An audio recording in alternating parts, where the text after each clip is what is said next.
Hi there. The drama cycle. Did you know you probably play a default role in this drama cycle?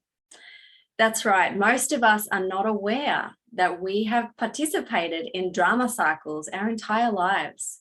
And it's not until we become conscious of the existence of a drama cycle and the fact that we probably play a default role in the drama cycle that we can start making changes and choose not to actively participate and create more drama in our lives.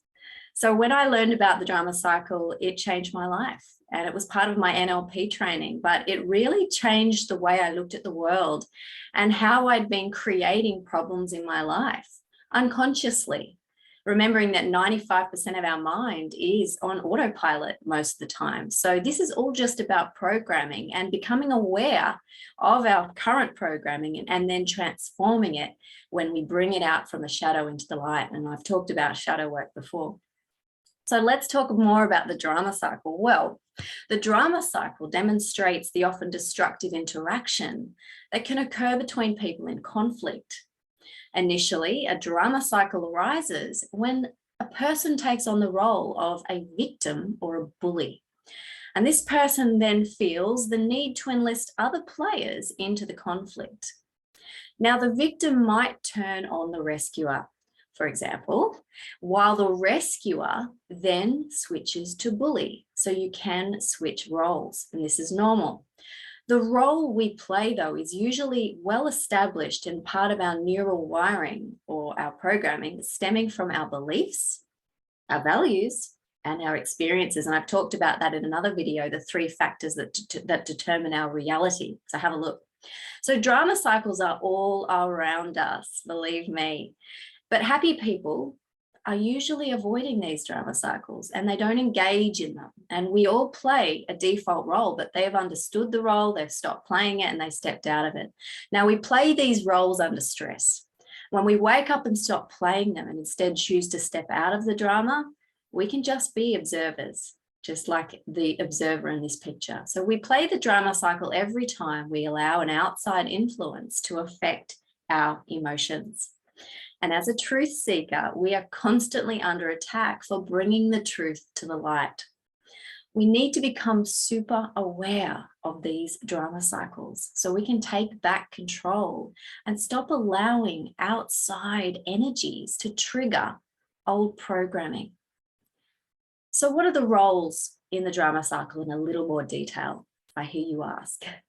Well, the victim, and believe me, you might recognize this in yourself in one of these roles, but the victim feels oppressed, hopeless, ashamed, woe is me, powerless, incapable, misunderstood, and they're often seeking a rescuer to validate these feelings. They refuse to make decisions, to get help, to solve problems, to do self-care, or even to change. So the victim avoids responsibilities at all cost. The rescuer. The rescuer is not an ideal role either, often called the martyr. Now, the rescuer provides unsolicited support, yes, often not asked for, feels superior when rescuing, feels guilty and anxious if not rescuing, feels connected when the victim is dependent on them, and expects to fail, interesting enough. The bully. Now, the bully is the hurt one that hurts others. Hurt people hurt others. They're highly critical. They put others down. They blame and point the finger. They're driven by anger and resentment. They often appear cold, rigid thinkers. They're bossy and dominating. Now, instead of playing these roles, instead of playing the victim, you would choose to play the creator, working towards a desired outcome instead of reacting to avoiding problems. Now, instead of playing the rescuer, you would choose to play the coach, using compassion, encouragement, and questions to help a victim develop their own action plan. And instead of playing the bully, we would choose to play the challenger, focusing on constructively building that other person up rather than criticizing and blaming them and trying to control them.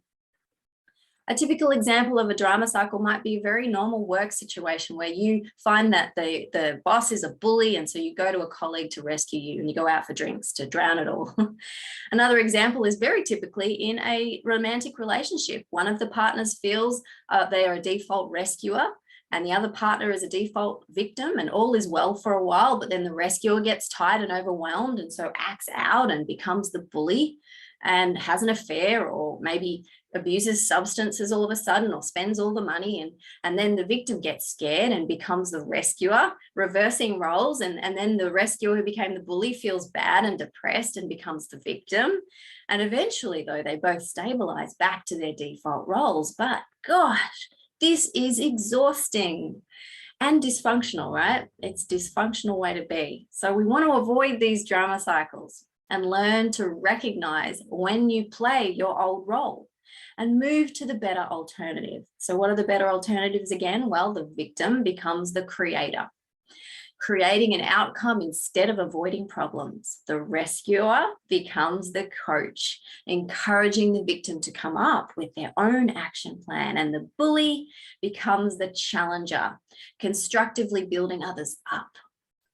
What is the ideal role, you might ask? Well, it's the observer. The observer is aware of how drama cycles are formed. They're conscious of this cycle and they choose consciously how to take part in it.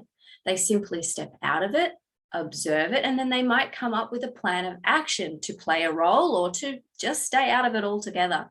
I'll do another video especially on the observer role, because this is important and this is really where we want to be ourselves if we want to be empowered. So I hope this has been informational for you. I hope that this is something that will give you your power back. You could become more empowered in your choices. You become more conscious in your waking state, and you can choose more beautiful relationships in your life that don't involve drama. All right, well, I'll look out for a video about the observer role. Have a beautiful day. Bye.